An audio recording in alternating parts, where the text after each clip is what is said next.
आप बताइए, आपको समझ में आया कि आपको क्या मिला दिल्ली वाला होने के नाते, या आपके किस मुद्दे पर बात हुई, थोड़ा सा बताइए।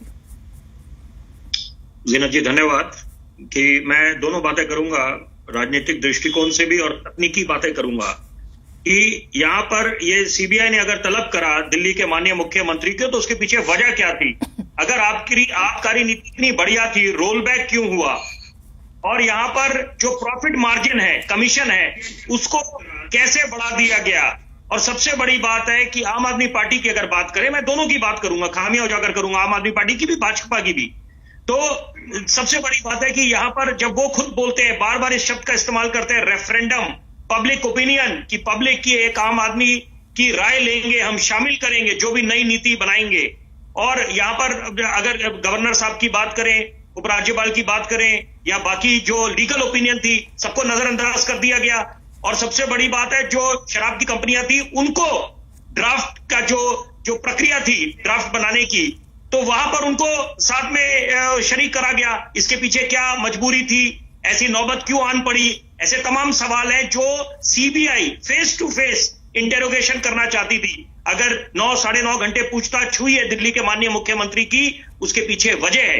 अगर 56 प्रश्न उनसे पूछे गए हैं, क्योंकि पहले दलील दी गई थी जब उप मुख्यमंत्री को बुलाया गया था, या उनकी जब रिमांड के लिए बात चली थी, तो वो बोला था कि ये इनएवेसिव है, ये इवेसिव हो रहे हैं, और यहां पर वो जो पूछताछ हम कर रहे हैं उसमें सहयोग नहीं दे रहे हैं। और यही अगर दलील मनीष सिसोदिया के वकील की बात करें, उन्होंने बोला था inability to answer is no ground for remand, कि अगर आप उसको सही तरह के संतोषजनक उत्तर नहीं दे पा रहे, इसका मतलब ये नहीं है कि उनकी आप रिमांड ले पाए।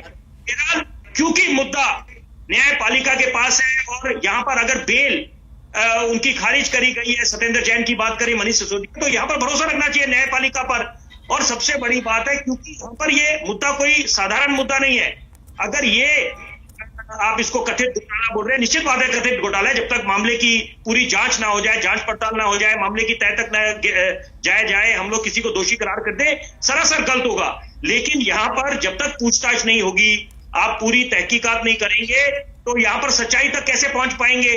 और सबसे बड़ी बात है कि जो 6 कंटेंशियस प्रोविजंस इस ड्राफ्ट में लाए गए, या तमाम जो आरोप लग रहे हैं कि यहां पर मनीष सिसोदिया के सेक्रेटरी को क्यों बुलाया गया मुख्यमंत्री के निवास पर, तो ऐसे सवाल कई हैं। साउथ लॉबी का क्या भूमिका रही है, तो वो कैसे उनको आपने शरीक करा इस प्रक्रिया में? तो ऐसे तमाम जो सवाल सीबीआई पूछना चाहती है, इसलिए उनको तलब करा गया था। अब अगर हम सत्ता पक्ष की बात करें, भाजपा की बात करें, जो केंद्र सरकार में है, दिल्ली में तो नहीं है, वहां पर शिकस्त मिली है, तो मैं सबसे पहले तो ये बोलना चाहूंगा कि क्योंकि ये चर्चा चल रही है, बोला जा रहा है क्योंकि एमसीडी में उनको शिकस्त मिली है। पहले तो ये समझ लेना चाहिए कि शिकस्त कोई ये बड़ी वाली शिकस्त नहीं है, विधानसभा वाली, जहां पर सुपड़े साफ हो गए थे कि बिल्कुल जिसे अंग्रेजी में कहते हैं decimated, the BJP was decimated, और एक तरफा मुकाबला था। आम आदमी पार्टी ने बिल्कुल करारी शिकस्त दी, भाजपा को भी और कांग्रेस को भी।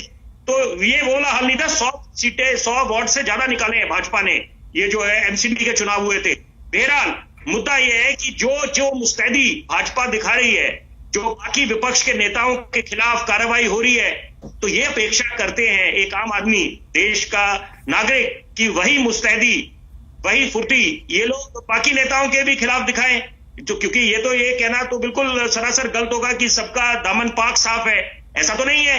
यहां पर अगर कुछ लोग ऐसे हैं जिनपे कुछ ऐसे कथित घोटाले होंगे, तो वहां पर भी एक अच्छा संदेश देना चाहिए कि मैं समझ नहीं पाई, किनके जो बीजेपी में चले गए दूसरे दलों से, उनके खिलाफ कह रहे हैं आप क्या कह रहे हैं?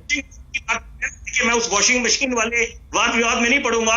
विपक्ष बोलती है कि जो बाकी राजनीतिक दलों से भाजपा में शामिल हो जाते हैं, तो भाजपा ने कोई वॉशिंग मशीन रखी हुई है जो सारे दाग धुल जाते हैं। मैं वो वॉशिंग मशीन का जिक्र नहीं कर रहा इस चर्चा में।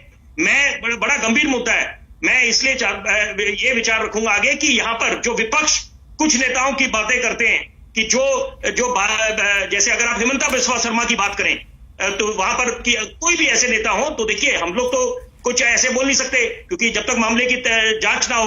अगर विपक्ष कुछ लोगों को चिन्हित कर रहे हैं, कुछ नेताओं को, कद्दावर नेताओं को, तो वहां पर एक संदेश देना चाहिए भाजपा को, ताकि 2024 का चुनाव भी दस्तक दे रहा है। जनता के बीच जब जाएंगे भाजपा के नेता, वरिष्ठ नेता, आला कमान, तो ठीक है। वो जनता बिल्कुल उनको अच्छे तरीके से एक संदेश मिलेगा।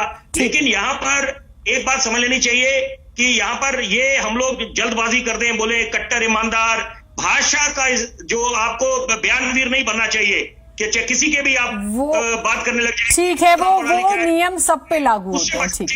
ठीक है, रोल मॉडल समझते हैं ठीक है सर, ठीक है।